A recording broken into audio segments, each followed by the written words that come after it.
Hello, good morning, what's up? So, welcome back, no? So, ngayong araw na ituturo ko sa inyo kung paano ba i-download si Lumitera.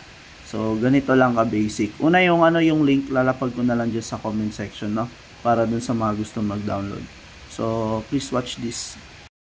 So, yan. So, para dun sa mga nagtatanong kung paano i-download si Lumitera. So, yung link, ilalapag ko na lang sa comment section. Ako na kumuha para sa inyo. Yan, click nyo lang yung download pag nandito na kayo sa site. Then, wag nyo i-click yung mga yan kasi may bayad yan. I-click nyo yung no thanks, just take me to the download.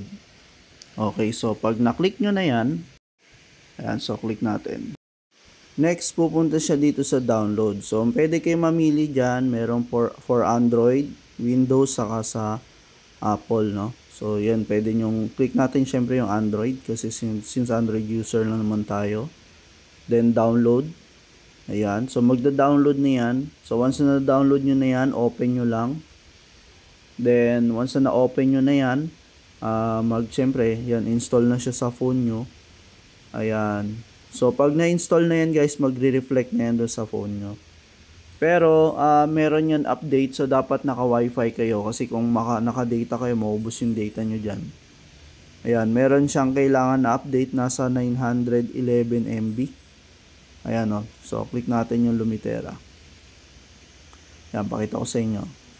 So, eto, makikita nyo dito yung update system niya. Nasa 911 yan. Kaya medyo mataas-taas yan. Kaya, dapat naka-wifi talaga kayo kapag mag-update kayo nyan. Okay? So, mag-prepare na rin kayo ng OKX wallet.